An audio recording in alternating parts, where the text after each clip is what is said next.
Welcome to our quick tutorial on how to assign roles to Chatgpt for better context.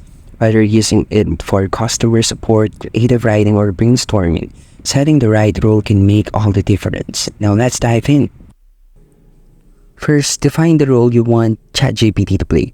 For example, if you need it to act as a technical support agent, then specify that role clearly.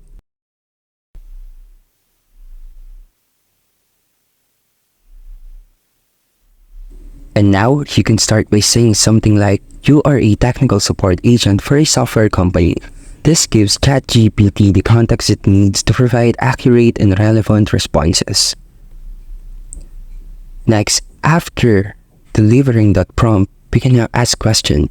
For example, how to fix or install Windows to my device.